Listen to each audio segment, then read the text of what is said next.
have with me here an engineer from Kodak, which is also retired, Danny White.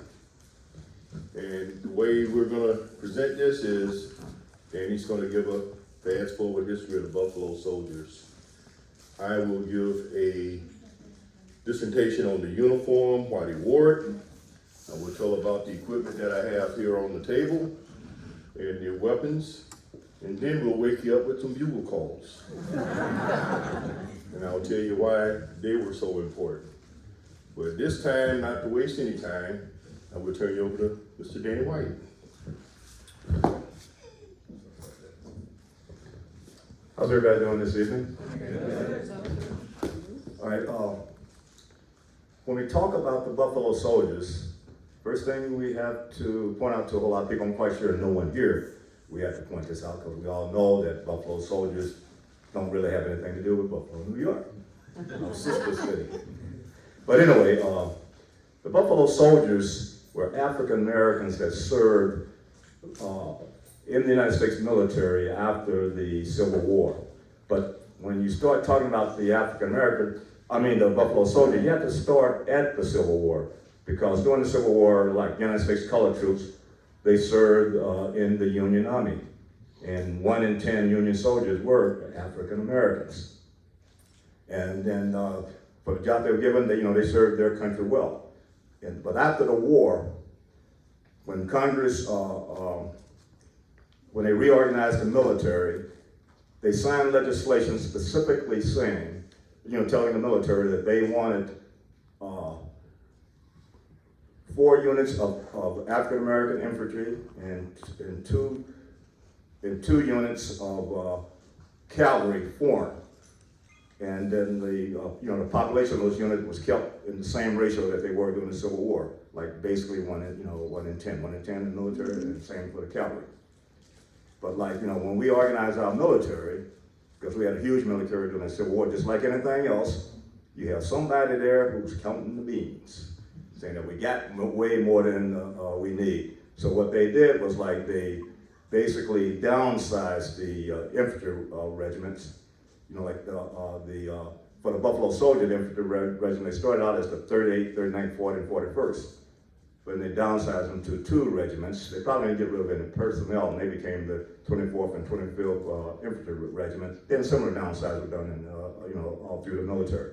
But the cavalry, they didn't really downsize them, and we know why.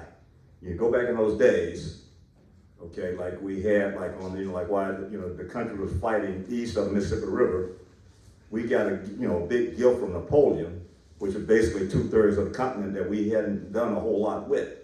And so huge, cavalry moved faster than infantry soldiers.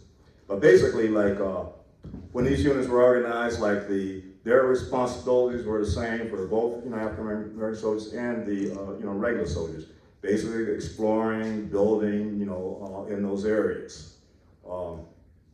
Initially, the African American soldier, they were the enlisted, the sergeant rank on down, they were African American, the officers were white, basically because during the time of the Civil War, they had not had an opportunity to train any black officers. But then that came about too with the first graduate of West Point, Henry O. Flipper, in about 1877. Then about 1888, John Hanks Alexander and Charles Young graduated, from West Point. And they became some of the first officers in those units. Now, there was when we look at how they got the name of Buffalo Soldiers, that was the name originally given to the 10th Cavalry. The 10th Cavalry, it was formed and organized by Colonel Benjamin Grilson. He was a brigadier general during the Civil War, but then, after the war, they didn't want to be paying him all that money, so they downgraded him a little bit to colonel. And Edwin Hatch, he was responsible in Louisiana for organizing the 9th Cavalry. And then they had similar officers, for the infantry. But the name Buffalo Soldier was originally given to the 10th Cavalry when the Plains Indians first encountered them. And when they gave him the name Buffalo Soldier, Benjamin Grissom, he just asked the question why they gave the name. So the Indians basically say, dark skin, curly hair, And, they sort of ran them, the buffalo element that, that they were, that was very important to them. And also too with the ferocity with which they fought. And it was a writer by the name of, I can't think of his name right now, but he had, he had talked to Benjamin Wilson, and he asked the same question. He told him basically that was the reason. But then there was other reasons that people gave. They said that like during 1 year, they forgot to issue the proper uniforms, and they saw soldiers riding on horses with buffalo skins over their head, and they looked like buffalo with buffalo skins over their head. But those are many stories though. But the one's probably true is probably the one that Benjamin Wilson told the reporter. Now, like I said, their responsibility were the same. Like what they did was like they explored those areas. A whole lot of those towns that are here today, like they were built by these soldiers. And not just by the Buffalo Soldiers, regular army as well. They're responsible for stringing telegraph wires, and their big responsibility was protecting cattle drives that was coming up, from Texas, to where the railroads were being built. And they also had to guard the mail that was delivered by the Pony Express. And also too, they had to serve another important, role. Like, if you watch enough cowboy movies, you know that ranchers cattlemen did not like farmers, and vice versa.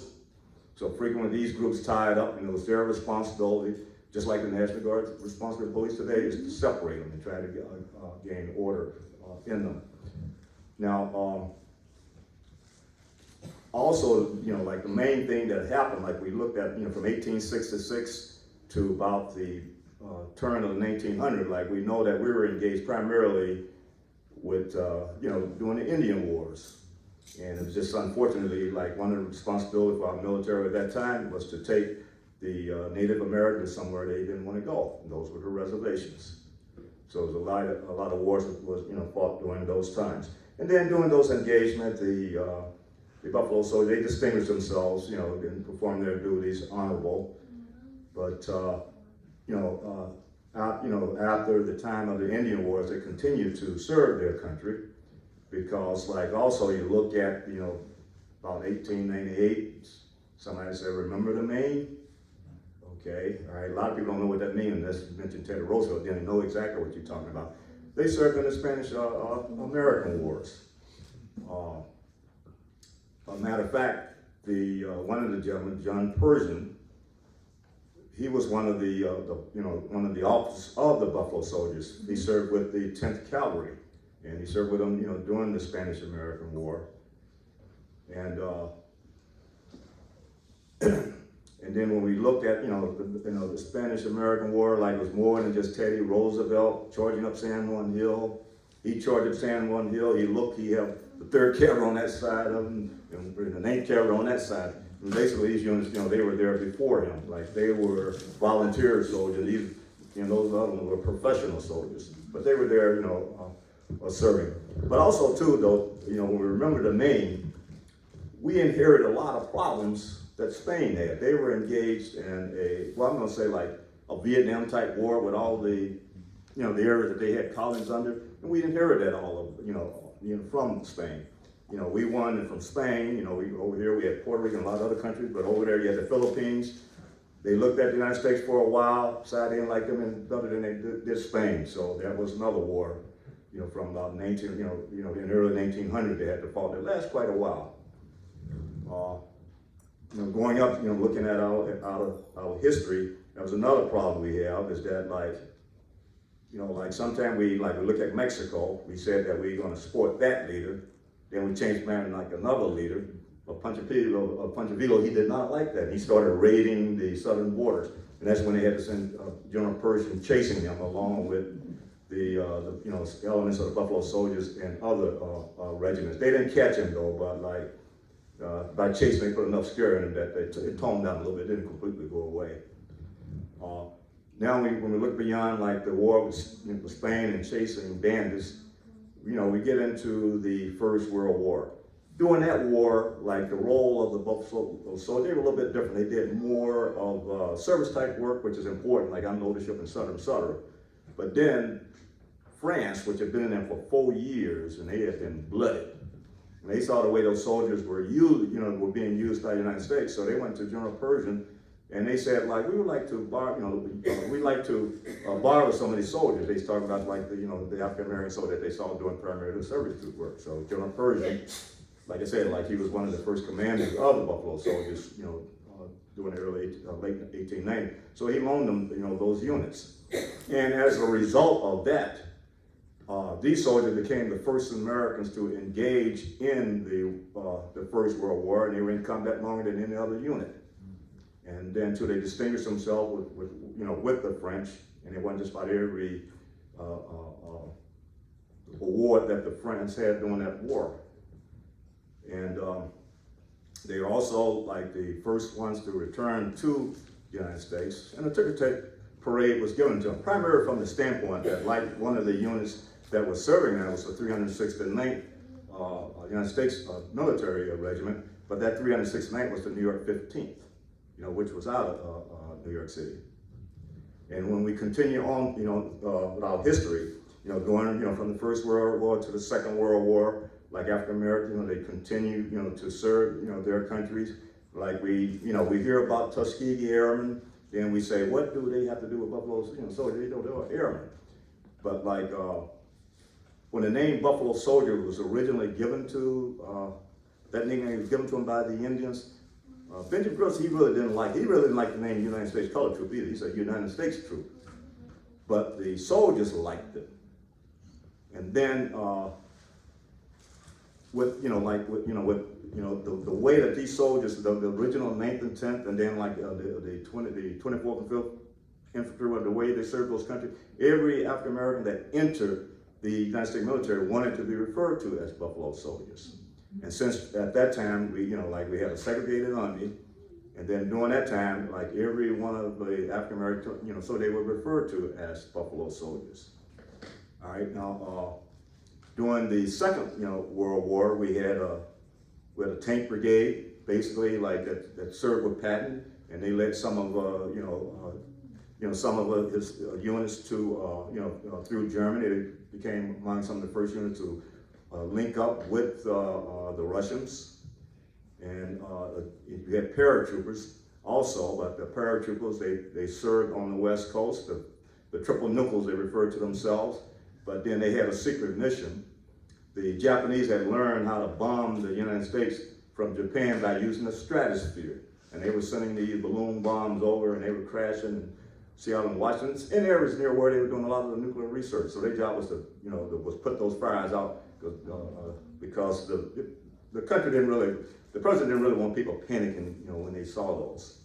And then there was other groups which we're going to name that, like we see that, we hear about some of them later, about some of the groups that had served in Germany too. One came out about like a group that, that some of the people that were coming, but the Germans tried to hide it, but the Germans found them and killed them. But right now I'm gonna stop there and point out that too, like at the president, the president that we had at the end of World War II, followed by the name of Truman. Okay, we know him. He's sort of like a practical person. Mm-hmm. And what he's doing, he was looking at like how soldiers have been serving this country. Like also the Japanese group. I forgot what their name is. It's African American. And he said to him, it didn't make sense to have like a Japanese army here, an African American, some Spanish army here. He says it's just stupid. So he says it should be on the one United States military. So over the objections of his Joint Chiefs of Staff, he integrated the military, and that was in 1947. So up to that time, most of the African American soldiers that entered the war, they referred to themselves as Buffalo Soldiers. They could do it as long as it was segregated, but after that point, they could not, they could not be stated anymore. But it did not get totally done until about in the early 1950s, during the Korean War when they were fully integrated. All right, right there, I'm going to stop there and let my companion talk to you about some of the things he wanted to talk to you about. Okay, thank you. That was a fast forward, little information, not a whole lot. Two special people that we like to talk about is Kathy Williams, which was a female Buffalo Soldier, if you never heard of her. Well, Kathy Williams was a laundress, She was a cook, and she was a valet for General Sheridan during the Civil War. When she saw these new troops being formed, she says, how come females can't join? But she knew that was an impossibility. So she changed her name from Kathy Williams to William Kathy. And she joined the 38th Infantry, which was one of the original Buffalo Soldier units. And as that, she was in there for a couple of years until she got sick, and they found out that it was a female. Then they put her out. Once they put her out, she died penniless. She tried to fight for a pension. He said, we don't have any females in the military that by the name of Kathy Williams. We did have a person by the name of William Kathy, but we put him out because he was sick. So she didn't get a pension. The other person was the first graduate of West Point by the name of Henry O. Flipper. And Henry O. Flipper went to 4 years at West Point without any of his comrades in West Point speaking to him. The only time his instructor spoke to him was during a class period. He put up with that for 4 years. He graduated. He was assigned to the 10th Cavalry. While assigned to the 10th Cavalry, they couldn't put him in charge of troops because they didn't want an African American in charge of troops, so they made him a quartermaster. Quartermaster's the guy that take care of beans and bullets, okay? He is the person that take care of uniforms, make sure that the troops get what they need for comfort, and there was some money that ended up being missing. And it said that he shared a locker with the cleaning lady, and they didn't accuse the cleaning lady of taking the money, they accused him of taking the money. Of course, he was irate. He was furious about it. And it got him to the point they couldn't find him and didn't find him guilty of taking any money, but they put him out of the military. Said it was unbecoming of an officer the way he acted. But what's very special about this is that he had an education. He was an engineer. The person that surveyed the border between the United States and Mexico was Henry O. Flipper. And that border stands to the day, if you didn't know. Put in your book, Henry O. Flipper. Also, at Fort Sill, Oklahoma, you had soldiers dying from malaria, dying from dysentery. It was a swampy area. He developed a drain off so that the area wouldn't be so swampy. That exists today. They call it Flipper's Ditch. So if you ever go to Fort Sill, look it up, okay? What are we telling you? Go right on, Google it as soon as we walk out that door. And you're gonna get a whole bunch of information. And that's factual African American history that has been hidden for years. Now, we didn't mention Charles Young. Well, Charles Young thought he was going to be the first African American general, and instead they put him out of the army, said that he was unfit. So to prove that he was fit, he rode thousands of miles to Washington, D.C., and they gave him back his commission, but they didn't make him the first general. They made Benjamin O. Davis the first African American general, and then they made his son, which was part of the Tuskegee Airmen, the second African American general. Enough said. I'm going to tell you about this uniform, as I told you before. Now, the uniform I'm wearing, we're not wearing it to compete with Ronald McDonald or McGruff or any other cartoon character. It's a uniform from the 1800s. And basically, it's from Uncle Sam, the United States. Because we know Uncle Sam had infinite wisdom, okay? And in his infinite wisdom, his troops Once they moved out to the plains and the desert, hot during the day, cold at night. He made sure that they were issued these hats. And you know them as what, cowboy hats? They're not. They are known by the military as slouch hats. Why? I have no idea. But as he was talking, you saw me standing here. Today's army, they say, attention. Then that hits. Back in the 1800s, it was attention. Then that hits. And it looks like I am slouching. But very practical because it had a high crown. Did what? Kept your head cool when it was hot. It had a wide brim. Kept the sun out of your face. Kept your head cool out in the desert. But it was made of felt. At night, if you had to wear it at night, it was warm. It was warm. Now, I am way out, miles away from any watering hole. Of course, for me, I got my canteen.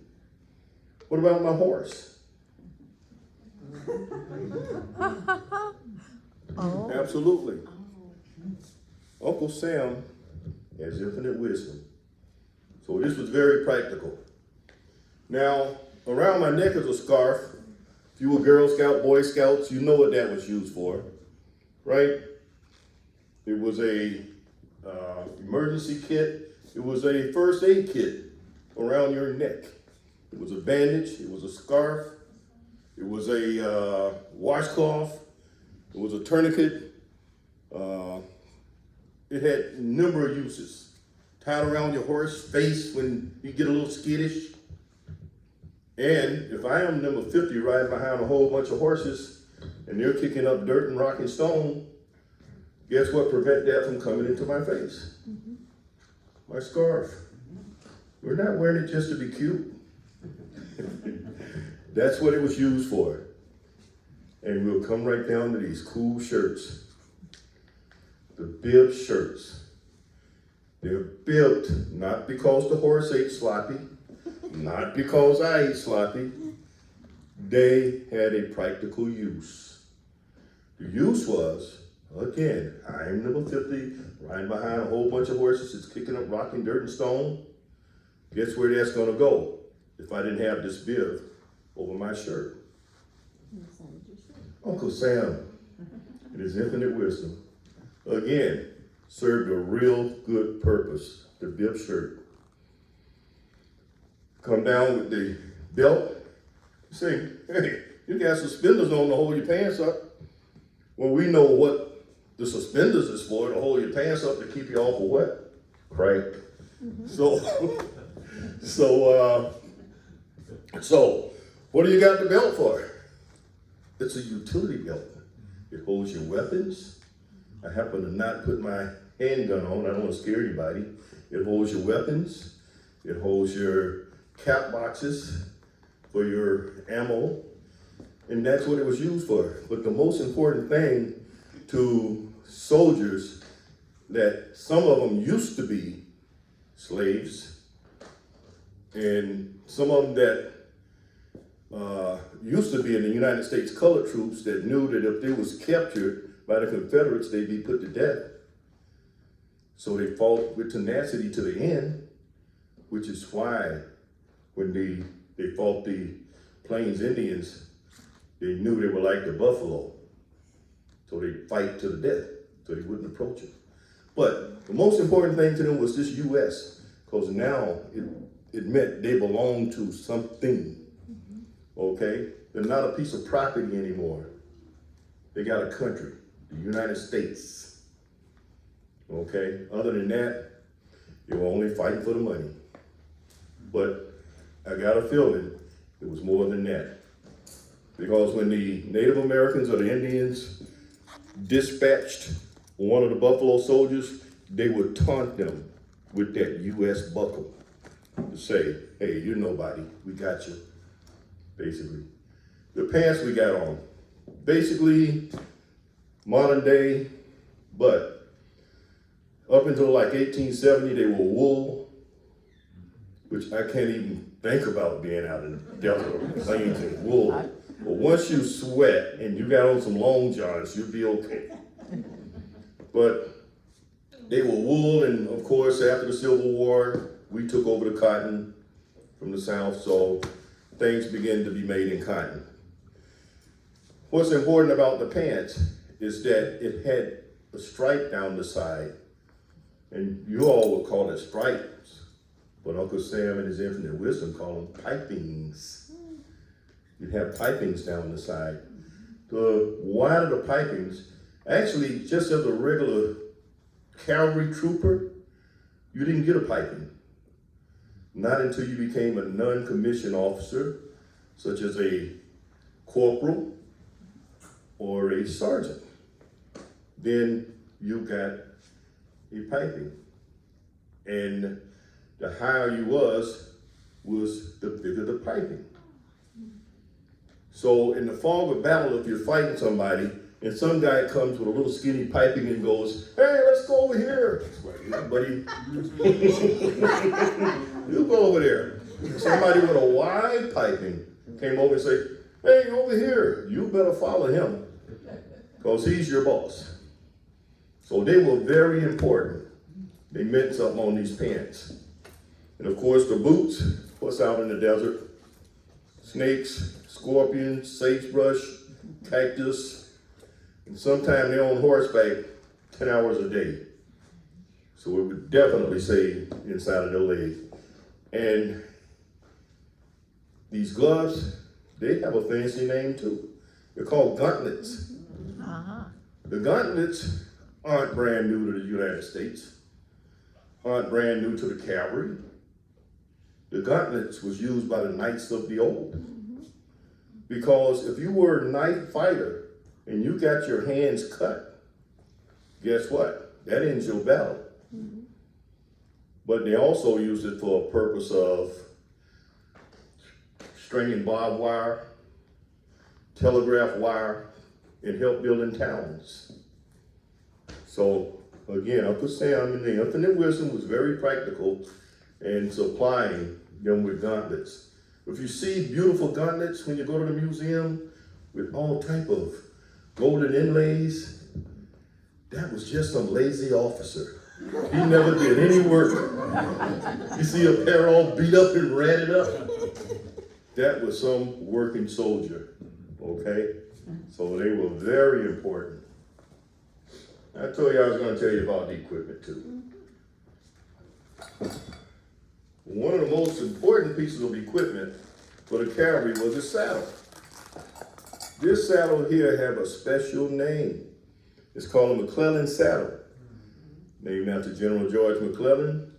And for all you history buffs, you know what McClellan and Abraham Lincoln, they had a little spout because Lincoln thought that in the first battle that the Union had, that the war could have been over within days. But McClellan let him off the hook and let the Confederates go. So the war continued for some years. But anyway, he went over to Europe, saw these being used in the Crimean War, and thought that they'd be perfect for our cavalry. And what's important about it, it's not like the Western saddle you see, big fat saddles all puffed up, got bangles and things on it that make them little doggies get along. Because if you're in the military, there's something called light and noise discipline. This saddle didn't have a whole lot of stuff to make a lot of noise. Not only that, but what's unusual, look at the middle. There's a hole in the middle. They said it was comfortable for the horse. Didn't say anything about the rider. Uncle Sam really, as he does today, think that equipment is more important than the men. Okay? But again, what's important about this is we had chaps put on the side. Okay? okay?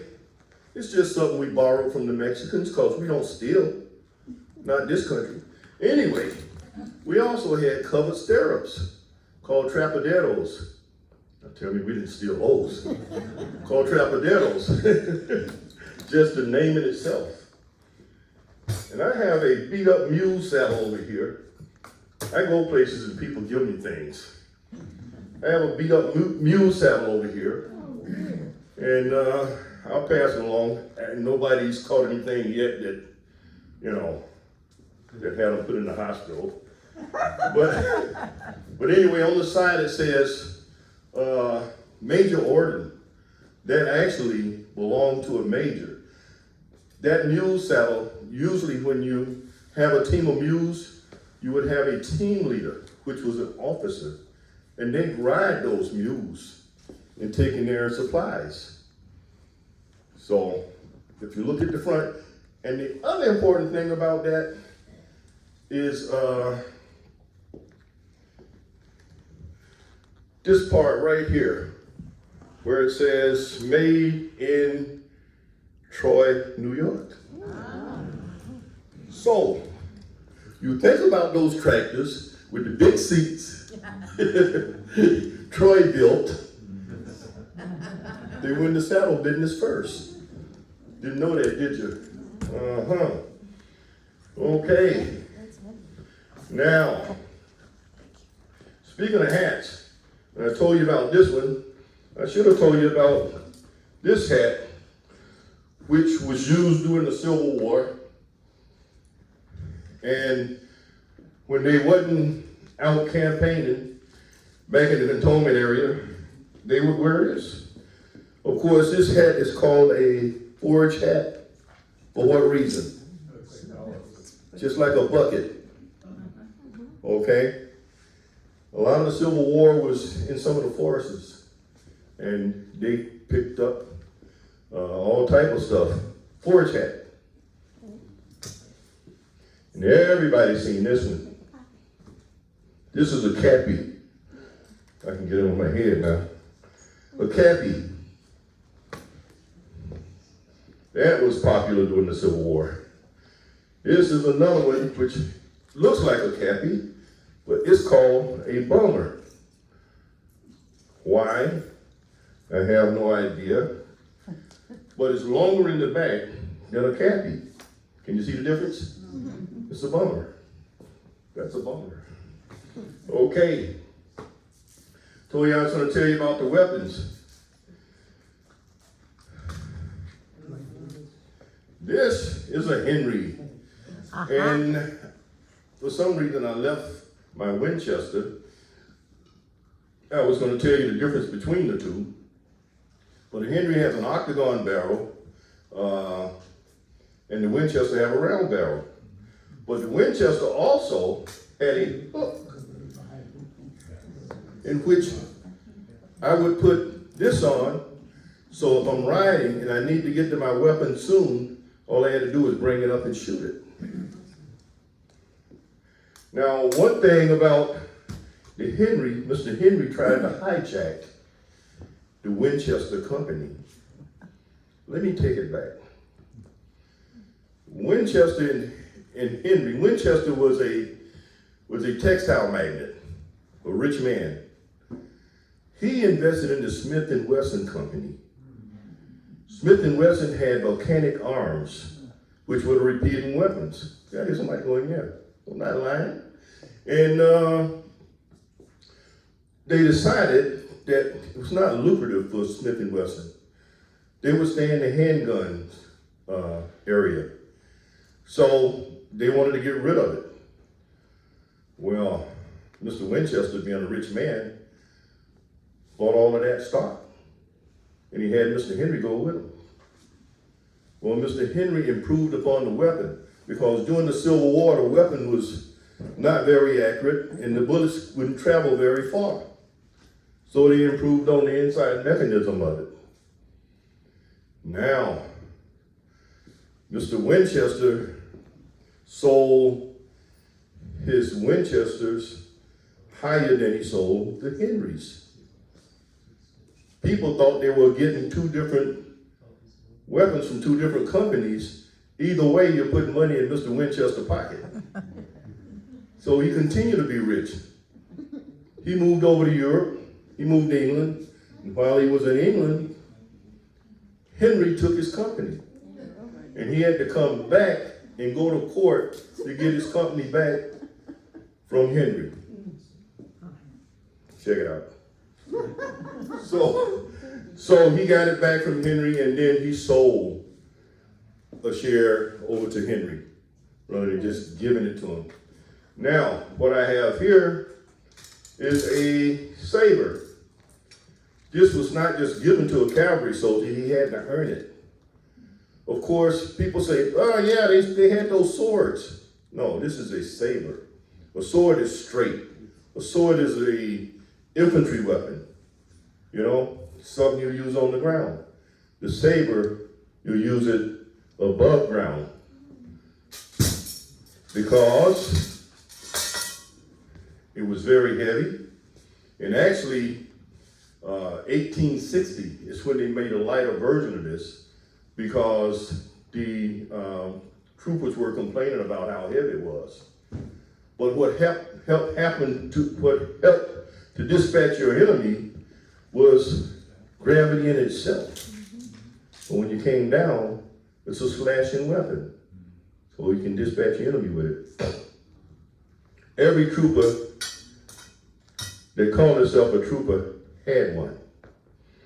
I have here, I told you people give me stuff, one that is stamped 1849. And it was given to me by a guy that says, it's been sitting in my closet, this belonged to my great-great-grandfather, and there's nothing I can do with it. So you would take it and show it, and you do your Buffalo Soldier stuff. So if you like, and take a look. It'll say 1849 on it. And don't cut nobody now. And that's an actual one. The one I just showed you here is a replica. So that's the real deal. Now, I told you I was going to tell you about the way they communicated. Wait. You said they had to earn them. How do you earn a saber? How do you earn a saber? Well, the same way you get a badge for shooting. They had certain tasks that you have to complete and do it with proficiency. If you did not, you didn't get it. Okay. So they had to be proficient in whatever task they had to do that. Slashing. And the same thing is weapons. You know, if you're a marksman, you shoot and you hit a certain amount of targets, and based on the amount of targets that you hit is what you get as far as the title. Now, the other thing I was telling you about was communication. The way they communicated was with a bugle. You notice there's no mouthpieces on these bugles. We took them off like 10, 15 years ago, especially for schools. Little kids would get them and spit all in them. And I thought about this, sanitation. Anyway, the short bugle was made to communicate with close-in battle. Okay? You did not see the use of a long bugle such as this until World War I, when you had trench warfare, because the sound had to carry further. Now, also, you had a flag, a dovetail flag, that is known as a guidon. And the guidon, based on movement, is what the troops followed. If the guidon went to the left, the troops would go to the left. The guidon went to the right, troops would go to the right. If it went forward, it goes down, they go forward. Reason being, your commander cannot yell back at 50 troops and tell them what to do. So what was told to them was done by a guidon and a bugle. I'm going to give you some bugle calls so we can find out what it's like. And I love this thing. When I go to the schools, I tell the kids, it's new technology.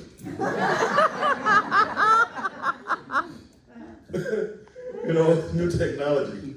And some kid goes, oh no, I know what that is, it's a transistor. I love it. So the old saying, if it ain't broke, Don't fix it. thank you very much.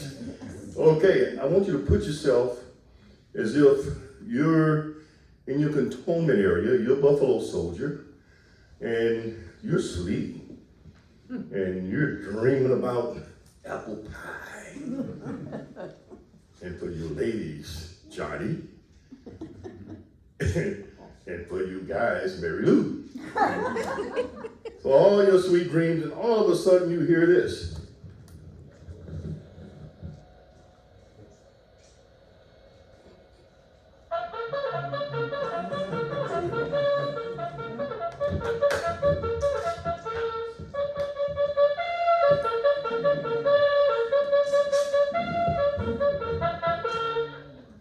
Now, you wake up, you go, oh, man.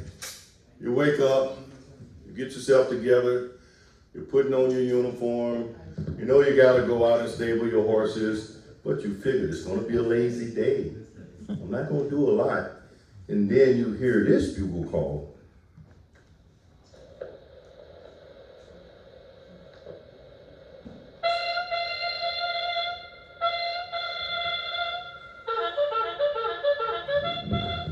That means get up, get ready, get your horses ready, get your weapons. We're going out on a mission to meet the enemy. It's not what you wanted to hear.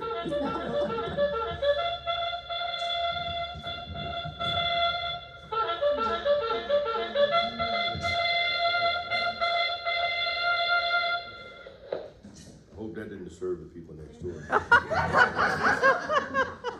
Okay, so now here you are, you're on your horse, and nobody's in a big hurry to get there, so they kind of like trot along, right? And the commander goes, sound gallop, we need to get there a little sooner. This is gallop.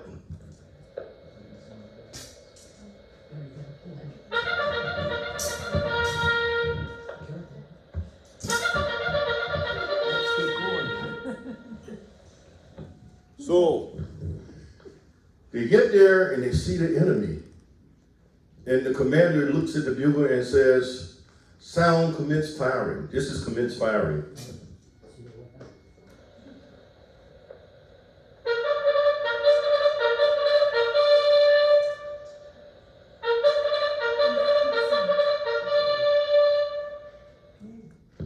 And they all fire.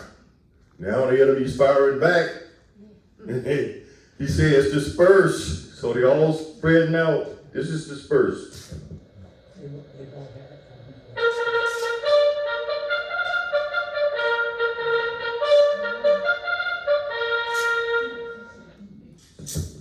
Now they're all dispersed. You want everybody, which is all over the place, to charge to the right. This is a charge to the right.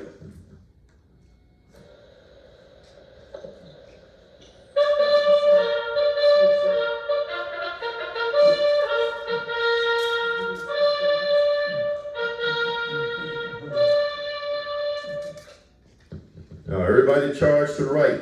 They had to know at least 52 of these calls. Because these bugle calls were different from another troop bugle calls. And then they would interchange them. They would interchange them. Because they didn't want the enemies. Of course, the enemy's not dumb. You're going to know what those bugle calls mean if you've dealt with them before. So,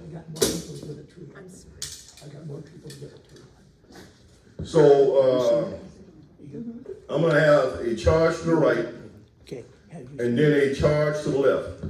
Don't go wait till you finish. That is everybody then. You got everybody? Yes. Okay. Anything else? I got it. You got it? No problem. Okay. All right. We're going to do a charge to the right, and then a charge to the left.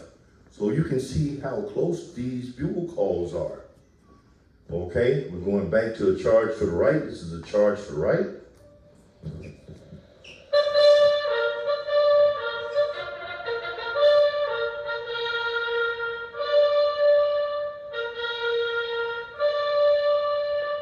This is a charge to the left.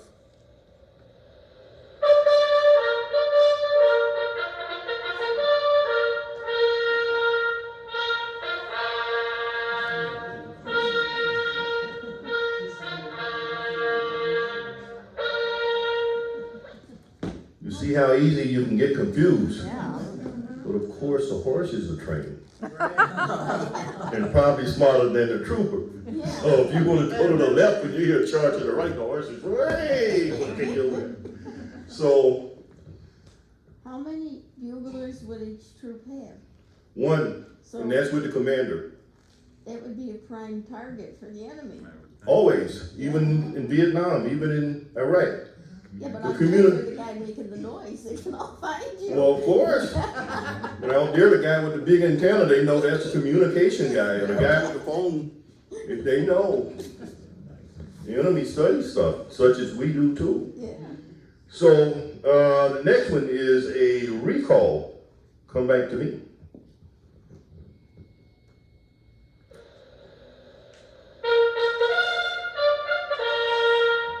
And here's another charge, a different charge from another troop. See how different that charge is from the other two? And of course, the last, well, this one is what we all doing here. What's the name of that? What is it? Reveille. Assembly, yeah. It's assembly. Assembly. But I asked what was that one time when the guy goes, F troop. That's gonna be what I remember, F troop. He goes, F troop. And the last is the most important to us, most near and dear. For one thing, every military person, if the family requested, and of course they deserve it, will get this played at their funeral. It's called taps. So if any military personnel in here feel like standing at attention on taps, we appreciate it. Attention. Precinct halt.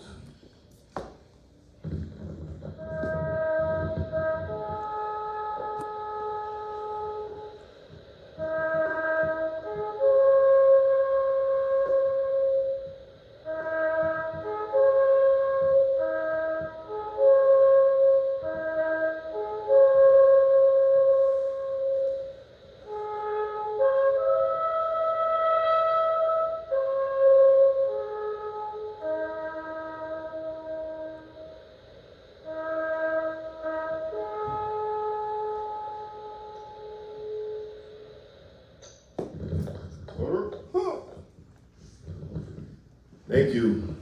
And that concludes. If you got questions, we'll be happy to answer them. Yes, ma'am. Veterans, when they left the military, did they get benefits? Were there benefits for the Buffalo soldiers? Yes, they got benefits. It wasn't like the benefit today. It was during World War I, in which they definitely was trying not to give them benefits, and they end up having a like tent city outside of the White House.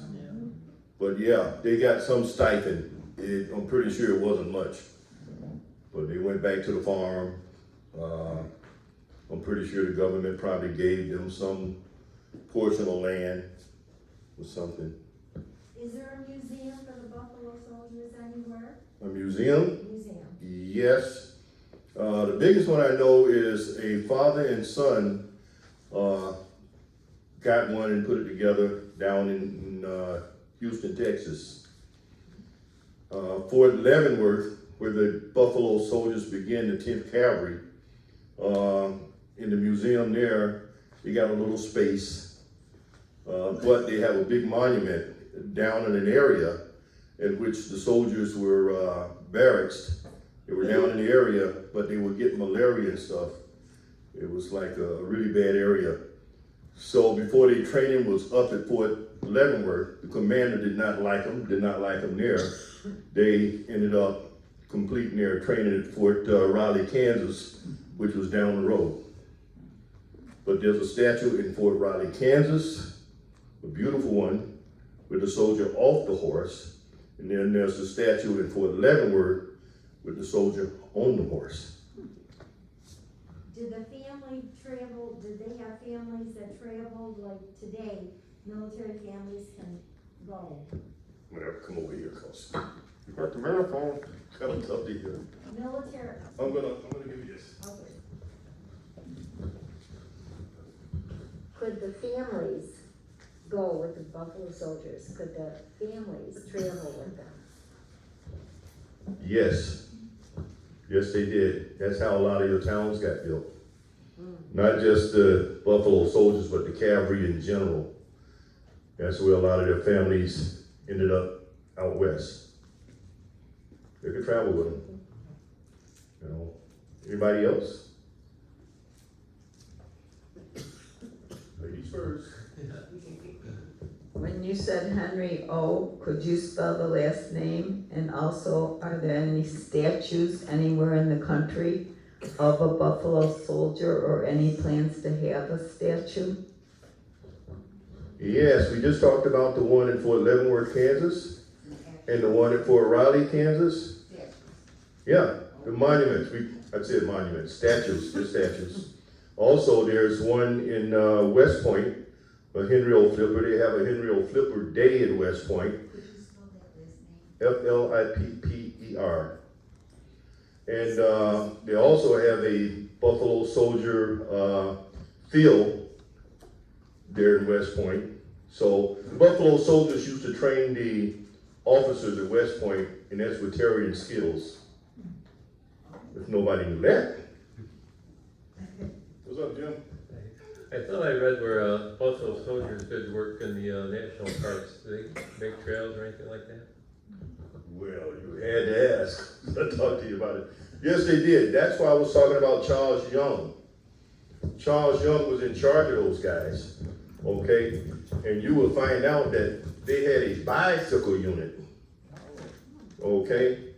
You have a group of Buffalo Soldiers reenactors now on bicycles that tell that story about them being in the national parks, making trails, discovering the same thing that the Native Americans already knew, but a lot of that.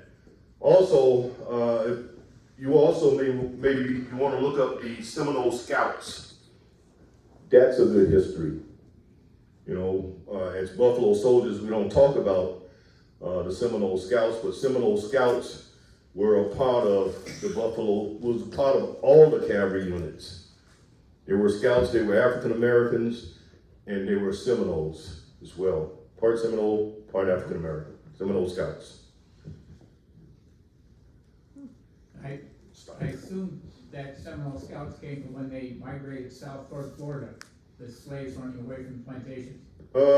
That's the Seminole tribes, when they were running away down the swamps, Yeah. they just incorporated with the, what are the Indians?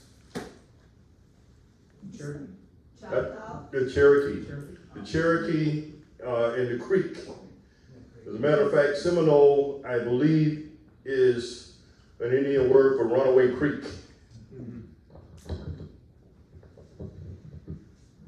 I was a little bit late. Had each of you given information of your background and why you became so interested in Buffalo soldier history and what your exploration has been around the country?